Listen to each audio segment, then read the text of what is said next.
Best attitude towards accounting with Pioneer.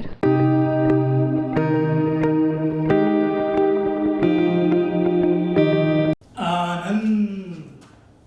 अगर आपको हमारे वीडियो अच्छे लगते हैं, आपके कंसेप्ट क्लियर हो रहा है, तो चैनल को लाइक और सब्सक्राइब जरूर करें। ठीक है, चलो अपन कंटिन्यू करते हैं। अपना टॉपिक चल रहा था general entries, salary paid, rent paid. तो दुनिया का कोई भी एक्सपेंसेस है तो एक्सपेंसेस अकाउंट हमेशा डेबिट होगा। सैलरी पेड करी तो एंट्री होगी salary account year to cash. Rent paid करा तो एंट्री होगी rent account year to cash. बराबर है। Salary paid, rent paid, commission paid. अब चूंकि अगर ये तीनों एक्सपेंसेस सेम डे हुए हैं तो हम यहाँ कंपाउंड एंट्री कर सकते हैं, क्योंकि तीनों सिचुएशन में हमारी जेब से कैश जा रहा है, मतलब कैश अकाउंट क्रेडिट होगा। तो एक ही बार में टोटल अमाउंट से कैश अकाउंट क्रेडिट कर देंगे और तीनों एक्सपेंसेस को हम डेबिट कर देंगे। बस शर्त कि कोई कॉमन अकाउंट जो एक साइड आता है, सेम डेट है, तो हम वहां कंपाउंड एंट्री भी कर सकते हैं, सेपरेट एंट्री भी कर सकते हैं। 3 एंट्री कर सकते हैं, salary account year to cash account, rent account year to cash account, commission account year to cash account. लेकिन अगर सेम डेट पे है तो कंपाउंड एंट्री हो सकती है। एंट्री होगी salary account year 700, rent account year 500, commission account year 200, to cash 1400। Total cash हमारी जेब से गया 1400। बराबर है। Rent received, commission received. अब हमको इनकम हुई तो दुनिया की कोई सी भी इनकम होगी, इनकम का अकाउंट क्रेडिट होता है। अब इनकम में कैश आया तो एंट्री हो जाएगी cash account year to rent account. Second entry हो जाएगी cash account year to commission account. वही पॉइंट, यदि सेम डेट पे है तो हम इसको कंपाउंड एंट्री भी कर सकते थे। नेक्स्ट पॉइंट में देखते हैं, rent received, commission received, interest received. 3 income के अमाउंट आज हमको सेम डेट पे रिसीव्ड हुए तो हम कंपाउंड एंट्री कर सकते हैं। तीनों जगह से कैश आया है, cash account year to rent account, to commission account और टू इंटरेस्ट अकाउंट। बराबर है ना। तो सेम डेट पे एक नेचर के कुछ ट्रांजैक्शन हुए तो हम कंपाउंड एंट्री भी कर सकते हैं, सेपरेट एंट्री भी कर सकते हैं। बराबर है, बात समझ में आ गई होगी। Amount received from Ram 990 in and discount allowed to him 10 rupees. Same point यहां पे भी लिखा हुआ है कि amount received from Ram 990 in full settlement of 1000। तो राम से 990 रिसीव हुए, 10 रुपीज हमने डिस्काउंट दिया है, मतलब राम का अकाउंट 1000 से सेटल हुआ है। या फिर इसी को दूसरे तरीके से 1000 के बदले में 990 रिसीव्ड हुआ है, मतलब 10 रुपीज डिस्काउंट दिया है। अब चूंकि अमाउंट रिसीव्ड हुआ है तो एंट्री क्या बनेगी, कैश अकाउंट ईयर 990। हमने डिस्काउंट अलाउड किया है, डिस्काउंट हमारे लिए एक्सपेंसेस है, तो डिस्काउंट अकाउंट ईयर 10 और टू राम का अकाउंट क्रेडिट होगा 1000 से। मैंने आपको पहले भी बताया था कैश और डिस्काउंट दोनों साथ साथ आते हैं। कैश नेट अमाउंट से, डिस्काउंट डिस्काउंट वाले अमाउंट से, और दोनों की टोटल जो है अपोजिट साइड। कैश रिसीव्ड हुआ है तो cash account year, discount account year to Ram 1000। Just opposite point, amount paid to Shyam 990 and discount received to him, discount received from him ₹10। तो हमने किसी पार्टी को 1000 रुपए देना थे, 990 रुपए दिए और 10 रुपए डिस्काउंट हमको मिला इनकम में, है ना। या फिर ये second point, amount paid to Shyam 990 in full settlement of 1000। 1000 के बदले में 990 पेमेंट किए हैं, मतलब 10 रुपए डिस्काउंट रिसीव हुआ है। तो एंट्री होगी Shyam account year 1000 to cash 990 to discount 10 rupees. बराबर है। Amount received from Suresh 950 after deducting 5% discount. तो 950 रिसीव्ड हुए डिस्काउंट माइनस करने के बाद, तो एक्चुअल में हमको उससे कितना अमाउंट लेना था ये अभी क्लियर नहीं हुआ है। हमने उसको कितना डिस्काउंट दिया ये भी हमको क्लियर नहीं है, बस डिस्काउंट माइनस करने के बाद में 950 रिसीव्ड हुए। तो ये कैलकुलेशन के लिए मैंने यहाँ फार्मूला यूज करा है। आपको कोई फार्मूले की जरूरत नहीं पड़ेगी। मैंने वर्किंग नोट के लिए, कैलकुलेशन के लिए मेरे यहाँ पे एक सीरीज बना रखी है। आप चैनल पे जाके उस सीरीज को देखें। आपको एजुकेशन लाइफ में, इवन प्रैक्टिकल लाइफ में भी कभी कोई कैलकुलेशन में प्रॉब्लम नहीं आएगी। सारे कैलकुलेशन आप ओरली फटाफट विद इन सेकंड करने लगेंगे, है ना। वो सीरीज जरूर देखें आप कैलकुलेशन की, मेक माय कैलकुलेशन इजी के नाम से कैलकुलेशन वर्किंग नोट कैसे करेंगे ये तरीके मैंने समझाया, बहुत शॉर्ट में easy, make my calculation easy. आप चैनल पर जाके ये वीडियो जरूर देखें, है ना। कभी किसी भी स्टैंडर्ड पे आपको कैलकुलेशन में वर्किंग नोट में प्रॉब्लम नहीं आएगी। तो 950 लेना है, तो ये फार्मूला यूज करा आपने, आंसर निकल गया 1000 कि 1000 पार्टी से लेना थे, 1000 का 5% 50 रुपीज डिस्काउंट माइनस हुआ और 950 रिसीव हुए। तो 1000 में से 950 रिसीव हुए, 50 रुपीज अपन ने डिस्काउंट अलाउड किया है। तो एंट्री क्या होगी, कैश अकाउंट दिया 950, डिस्काउंट हमने अलाउड किया है तो डिस्काउंट हमारे लिए लॉस है, डेबिट 50 टू सुरेश 1000 के बदले में 950 रिसीव हुए हैं, बराबर है। Next point, amount paid to Sonu 4900 after deducting 2% discount. Sonu को हमको पेमेंट करना था, हमने डिस्काउंट माइनस करके 4900 पेमेंट करा है। पेमेंट कितना करना था ये नहीं मालूम है, डिस्काउंट नहीं मालूम है, सेम फार्मूला यूज करके हम कैलकुलेट कर लेंगे। इसका मतलब सोनू को अमाउंट पे करना था 5000, हमने पेमेंट करा 4900, मतलब हमको डिस्काउंट रिसीव हुआ 100 रुपीज, बराबर। तो 5000 के फुल सेटलमेंट में 4900 का सोनू को पेमेंट करा है। तो एंट्री होगी, सोनू अकाउंट दिया 5000 to cash 4900 to discount 100, discount हमको मिला है, डिस्काउंट हमारे लिए इनकम है इसलिए क्रेडिट। कैश पेड करा, कैश गया इसलिए कैश भी क्रेडिट, सोनू रिसीवर है इसलिए सोनू डेबिट। तो एंट्री हो गई Sonu DR 5000 to cash 4900 to discount 100 rupees. Clear. Ramu becomes bankrupt insolvent, bankrupt मतलब इंसॉल्वेंट। रामू हमारा एक डेटर था जिससे हमको कुछ पैसे लेना थे, वो इंसॉल्वेंट हो गया, बैंकरप्ट हो गया। First and final instalment 1200 receive out of his loan 2000, हमको उससे 2000 रुपए लेना थे, उसकी फाइनेंशियल पोजीशन खराब है, वो इंस्टॉलमेंट हो गया है, फाइनली उससे 1200 रिसीव हुए, मतलब 800 हमारा डूब गया। तो यहाँ डिस्काउंट नहीं है, यहाँ बेड डेट्स, किसी पार्टी से पैसे लेना है और उसकी फाइनेंशियल पोजीशन खराब हो गई और वो अमाउंट की रिकवरी नहीं हो पा रही है, तो जितना अमाउंट नहीं आता है वो कहलाता है बेड डेट हमारे लिए लॉस है ना। इसी पॉइंट को ऐसा भी बोला जा सकता है, फाइनल कंपेंसेशन 60 पैसा in a rupee received from Ramu out of his loan 2000। Ramu से 2000 के बदले में 60 पैसा इन ए रुपी, 1 रुपए के बदले में 60 पैसे, 60 पैसा मतलब 60% अमाउंट रिसीव हुआ है। तो 2000 का 60% 1200 ही होता है और 40% पैसे डूब गए, 40% पैसे डूब गए मतलब बेड डेट्स 800। तो 2000 का 60% 1200 रिसीव हुआ है, 40% बेड डेट हो गया। तो चूंकि अमाउंट रिसीव हुआ तो एंट्री होगी कैश अकाउंट दिया 1200, 800 बेड डेट से लॉस है तो वो भी डेबिट होगा, बेड डेट से अकाउंट दिया 800 to party to customer to debtors 2000। तो 2000 के फुल सेटलमेंट में 1200 रिसीव हुए, 800 डूब गए, बेड डेट्स लॉस है।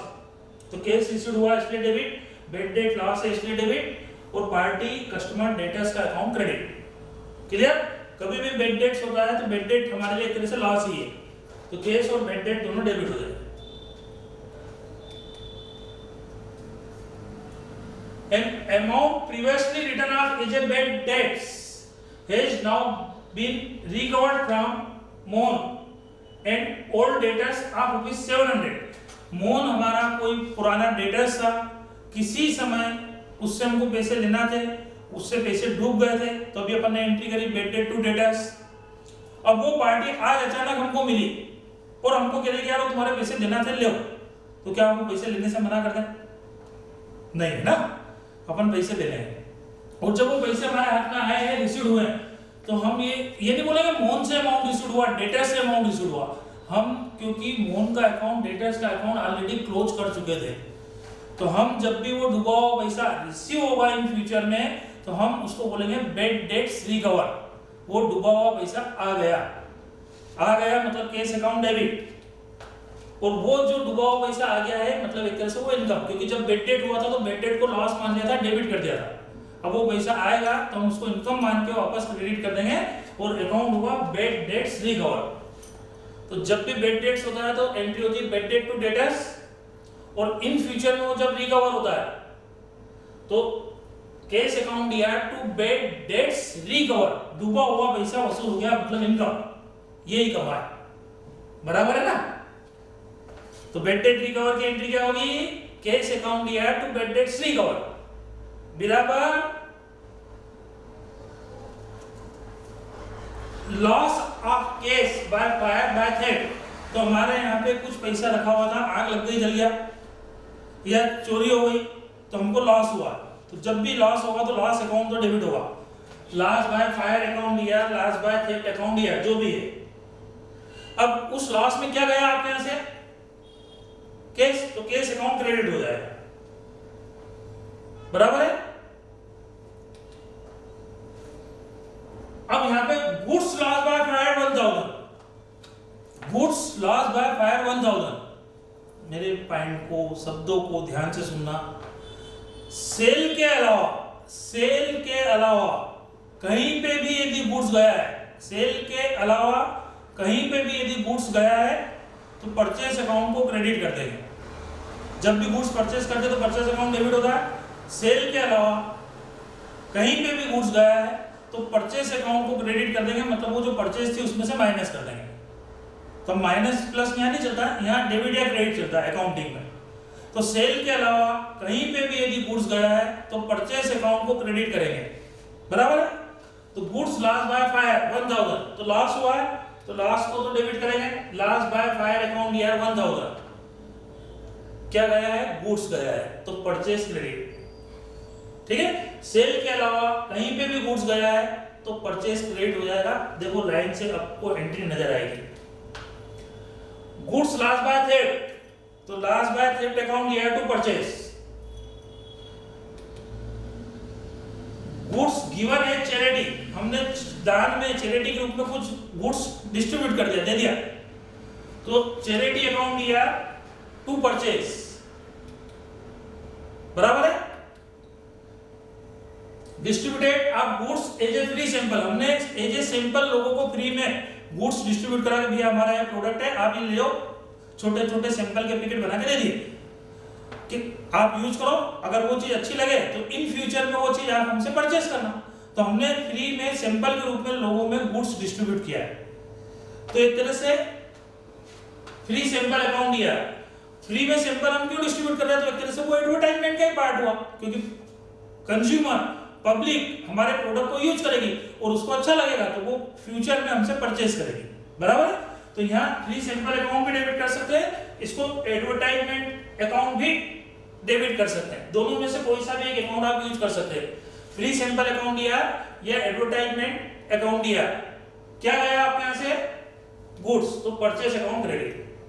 तो कभी भी फ्री सैंपल के रूप में गुड्स डिस्ट्रीब्यूट करा है तो एडवर्टाइजमेंट अकाउंट दिया या फ्री सैंपल अकाउंट दिया to purchase. Proprietor withdraw 2000 for personal use, proprietor ने अपने बिजनेस में से 2000 रुपए निकाल लिए, तो बिजनेस में से क्या गया, कैश गया, तो कैश अकाउंट तो हुआ क्रेडिट। कौन ले गया, प्रोप्राइटर। वो प्रोप्राइटर जब भी घर से पैसे लगाता है तो कैपिटल अकाउंट क्रेडिट होगा, और जब भी वो पैसे विथड्रॉ करेगा तो ड्राइंग्स अकाउंट डेबिट होगा। प्रोप्राइटर के दो अकाउंट होते हैं, जब भी लगाएगा तो कैपिटल और विथड्रॉ करेगा तो ड्राइंग्स। तो प्रोप्राइटर यहाँ रिसीवर है तो प्रोप्राइटर के अकाउंट को डेबिट कर देंगे, प्रोप्राइटर का अकाउंट मतलब ड्राइंग्स अकाउंट। तो जब भी प्रोप्राइटर ने अपने बिजनेस में से अपने पर्सनल यूज के लिए कुछ भी आइटम निकाला है तो ड्राइंग्स अकाउंट डेबिट होगा, और वो आइटम जो उसने विथड्रॉ करा वो अकाउंट क्रेडिट हो जाएगा। तो यहाँ क्या विथड्रॉ करा बेटा, ₹2000 मतलब कैश, तो एंट्री हो गई ड्राइंग्स अकाउंट दिया टू कैश अकाउंट, बराबर है। Second point, goods taken by proprietor for personal use, proprietor ने बिजनेस में से पर्सनल यूज के लिए गुड्स विथड्रॉ करा तो ड्राइंग्स अकाउंट तो डेबिट ही होना, ड्राइंग्स अकाउंट दिया। और अभी मैंने समझाया था सेल के अलावा कहीं पे भी गुड्स जाएगा तो कौन सा अकाउंट क्रेडिट करेंगे, परचेस। तो एंट्री हो गई ड्राइंग्स अकाउंट या to purchase. Proprietor withdrew cash 2000 and goods 500 for personal use. Proprietor ने बिजनेस में से कुछ पैसे नगद 2000 और कुछ गुड्स 500 का पर्सनल यूज के लिए विड्रॉ करा, तो टोटल वो बिजनेस में से कितने रुपए का आइटम निकाल के ले जा रहा है 2500। तो ड्राइंग्स अकाउंट या 2500। अब क्या क्या गया है, तो to cash account 2000, to purchase account 500, बराबर है। Goods loss by fire which was insured and full claim admitted by insurance company। हमारे यहाँ पे गुड्स का लॉस हुआ है 1000 का, तो गुड्स गया है तो गुड्स अकाउंट तो क्रेडिट होगा, मतलब परचेस अकाउंट। लेकिन वो माल का हमने इंश्योरेंस करवा रखा था, हमारा गुड्स इंश्योर्ड था, तो हमने इंश्योरेंस कंपनी के ऊपर क्लेम करा और इंश्योरेंस कंपनी ने वो क्लेम एडमिट कर लिया। क्या कर लिया? एडमिट कर लिया। बस खाली इंश्योरेंस कंपनी उस क्लेम को एडमिट कर ले, वो पैसा भले 2 दिन बाद आए, 10 दिन बाद आए, 2 महीने बाद आए, अब वो इंश्योरेंस कंपनी से इन फ्यूचर में वो अमाउंट रिसीव हो जाएगा, ठीक है ना। तो अब हमको लॉस नहीं हुआ, तो हम यहाँ 2 तरीके से एंट्री कर सकते हैं। सबसे पहले गुड्स का लॉस हुआ कितने का, गुड्स लॉस बाय फायर 1000, तो पहली एंट्री होगी लॉस बाय फायर अकाउंट या टू परचेस 1000। और ये जो लॉस हुआ, इस लॉस का पैसा इंश्योरेंस कंपनी देने के लिए तैयार हो गई है, हमारा क्लेम एडमिट हो गया, तो अब लॉस को तो कर देंगे क्रेडिट, लॉस को क्या कर देंगे? क्रेडिट। और इंश्योरेंस कंपनी को डेबिट कर देंगे। इंश्योरेंस कंपनी को डेबिट कर देंगे मतलब इंश्योरेंस कंपनी को डेटर्स बना देंगे। किसी भी पार्टी के अकाउंट को डेबिट करते हैं हम इनिशियल स्टेज पे, मतलब उस पार्टी के अकाउंट को डेबिट करना है, मतलब डेटर्स बनाना है कि इस पार्टी से इतने पैसे हम लेना रहेंगे, ठीक है। तो जब भी गुड्स का लॉस होगा तो हम ये 2 एंट्री कर सकते हैं। गुड्स लॉस बाय फायर 1000, तो सिंपल एंट्री करी अपन ने लॉस बाय फायर अकाउंट या टू परचेस। अब चूंकि ये गुड्स का लॉस हमको बेयर नहीं करना है, क्योंकि इस मटेरियल का हमने इंश्योरेंस करवा रखा है, तो ये पूरा अमाउंट इंश्योरेंस कंपनी ने क्लेम के रूप में एडमिट कर लिया है। इन फ्यूचर में इंश्योरेंस कंपनी से पैसे आ जाएंगे, तो लॉस अकाउंट को क्रेडिट कर दिया और इंश्योरेंस कंपनी को डेबिट कर दिया। तो ये 2 एंट्री चलेगी, कोई गलत नहीं है ना, लॉस होने की और क्लेम एडमिट होने की। लेकिन यदि सेम डे आपको गुड्स का लॉस हुआ और सेम डे क्लेम एडमिट हो गया, तो ये 2 एंट्री ना करते हुए कंपाउंड एंट्री भी कर सकते हैं। इन दोनों एंट्री में देखो लॉस डेबिट हो गया, लॉस अकाउंट क्रेडिट भी हो गया, लॉस अकाउंट डेबिट हो गया, लॉस अकाउंट क्रेडिट भी हो गया, मतलब लॉस अकाउंट एक तरह से क्लोज हो गया। तो हम लॉस अकाउंट को नाम भी नहीं लिखे, इसको छोड़ दो, तो अब एंट्री क्या बन गई?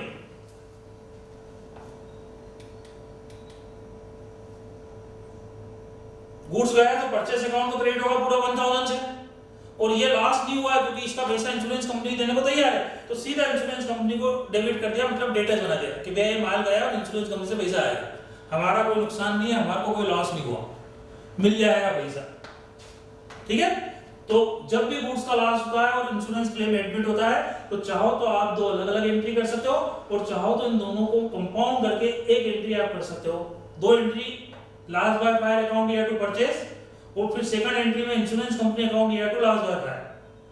और यदि ये सेम डे हुआ है तो 2 एंट्री ना करते हुए एक कंपाउंड एंट्री भी कर सकते हैं अपन कि गुड्स गया है तो गुड्स का अकाउंट परचेस अकाउंट हो जाएगा क्रेडिट, और वो पैसा इंश्योरेंस कंपनी से मिल जाएगा, तो इंश्योरेंस कंपनी अकाउंट डेबिट, बराबर। तो यदि अलग अलग डेट है तो 2 एंट्री करना ही है, और सेम डेट में हो गया तो फिर ये एंट्री डायरेक्ट अपन कर सकते हैं इंश्योरेंस कंपनी अकाउंट या टू परचेस, बराबर है। बात क्लियर हो गई सबको? चलो अब इसी में लेते हैं goods loss by fire 1000 which are insured and 800 claim admitted by insurance company। हमारे को गुड्स का लॉस हुआ 1000 का, हमने इंश्योरेंस भी करवा रखा था, हमने इंश्योरेंस कंपनी के ऊपर क्लेम भी करा, लेकिन इंश्योरेंस कंपनी उसके बदले में केवल 800 रुपीस क्लेम एडमिट कर रही है, 800 रुपीस ही हमको पे करेगी। तो इसको भी 2 एंट्री कर सकते हैं या कंपाउंड एंट्री कर सकते हैं। पहले 2 एंट्री देते हैं अपन। पहले तो गुड्स का लॉस हुआ कितने का? 1000 का, तो पहली एंट्री तो कर दो लॉस बाय फायर अकाउंट या टू परचेस 1000। अब सेकंड एंट्री क्लेम की कर दो कि भैया इस 1000 के लॉस में से 800 तो क्लेम मिल जाएगा, तो इंश्योरेंस कंपनी अकाउंट या टू लॉस बाय फायर 800 है ना। तो लॉस डेबिट हुआ है 1000 से और लॉस अकाउंट क्रेडिट हो गया 800 से, मतलब लॉस में अभी भी डेबिट में 200 बैलेंस बचेगा। 200 का तो फिर भी लॉस हुआ। ठीक, यदि इन दोनों को कंपाउंड करते तो एंट्री क्या करता है? तो ईमानदारी से इंश्योरेंस कंपनी दे रही है कितने में से 800, जबकि गुड्स का लॉस कितने का हुआ? गुड्स हमारे यहाँ से आया 1000 का, तो 200 रुपए 200 रुपीज का तो फाइनली फिर भी लॉस है इसे। तो हम एंट्री करेंगे insurance company account year 800, loss by fire account year 200 to purchase 1000। 1000 रुपए का मटेरियल गया है तो परचेस को तो 1000 से क्रेडिट करेंगे, इसमें से क्लेम एडमिट होगा केवल 800 का, तो इंश्योरेंस कंपनी को डेबिट करेंगे 800 से, और 200 का तो फाइनली लॉस है ही, तो लॉस बाय फायर को डेबिट करेंगे 200 से, बराबर है। 1 जनवरी we received valued order for ₹20,000 from Mohan for a supply of goods। Mohan से हमको ऑर्डर रिसीव हुआ है कि भैया मटेरियल पहुंचा दो, ठीक है। तो जब तक कोई ऑर्डर के अगेंस्ट में एक्शन नहीं होता है, जब तक उस ऑर्डर का कोई मतलब नहीं है, क्योंकि अभी डील नहीं हुई, सामने वाले ने ऑर्डर किया, हो सकता है हमारे पास मटेरियल अवेलेबल नहीं हो सकता हम इसको मटेरियल पहुंचाए नहीं, हमको ये पार्टी नहीं पसंद है, तो सामने वाले के ऑर्डर से कोई फर्क नहीं पड़ता है। तो कभी भी ऑर्डर रिसीव होने की या ऑर्डर डिस्पैच करने की बुक में कोई एंट्री नहीं होगी जब तक कि उसके अगेंस्ट में कोई एक्शन नहीं होता। No entry will be made for receiving order, और ऐसे ऑर्डर देने की भी कोई एंट्री नहीं होगी। Next point, 1 January we received valued order for ₹20,000 from Mohan for supply of goods and received 12,000 as an advance together with order।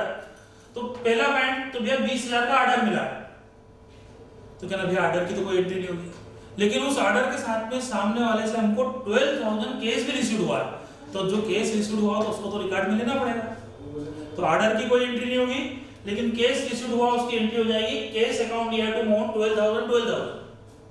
तो 1 जनवरी को ऑर्डर रिसीव हुआ 20,000 का, नो एंट्री, लेकिन ऑर्डर के साथ में 12,000 जो एडवांस रिसीव हुआ उसकी एंट्री करी कि 12,000 मोहन से पैसे रिसीव हुए, तो cash account year to Mohan 12,000। अब 3 जनवरी को उस ऑर्डर के अगेंस्ट में हमने मोहन को मटेरियल सप्लाई कर दिया, मतलब हमने मोहन को 20,000 का मटेरियल सेल करा 3 जनवरी को, तो 3 जनवरी को एंट्री सेल की होगी मोहन टू सेल्स 20,000। तो 1 जनवरी को ऑर्डर मिला था उसकी कोई एंट्री नहीं, लेकिन ऑर्डर के साथ में 12,000 जो रिसीव हुए थे उसकी एंट्री 1 जनवरी को हो गई। 3 जनवरी को अपन ने मटेरियल सप्लाई करा, सेल करा, तो वो सेल 3 जनवरी की मानी जाएगी, ठीक है। Amount received from Ram 1,200, Sita 800, दो पार्टी से आज अमाउंट रिसीव हुआ, तो अलग अलग एंट्री करते हैं। Cash account year to Ram 1200, cash account year to Sita 800, बराबर। अब चूंकि दोनों पार्टी से आज की डेट में केस रिसीव हुआ है, तो हम कंपाउंड एंट्री भी कर सकते हैं, cash account year to Ram to Sita, Ram से 1200, सीता से 800, टोटल आज केस रिसीव हुआ 2000। तो सेम डेट पे अगर एक नेचर की एंट्री होती है तो हम उन दोनों एंट्री को कंपाउंड भी कर सकते हैं और सेपरेट भी कर सकते हैं, बराबर है। अमाउंट पेड टू गोपाल 1200, तो Gopal to cash and Radha 800, तो राधा टू केस। यदि सेम डेट पे है तो दोनों को मिला के एक एंट्री कर दो, Gopal DR 1200, Radha DR 800, to cash 2000। आज हमने 2000 का टोटल पेमेंट कराया, गोपाल को 1200, राधा को 800, बराबर है। चलो इसके आगे अपन कंटिन्यू करेंगे जनरल। आज इस लेक्चर में इतना ही। Thank you.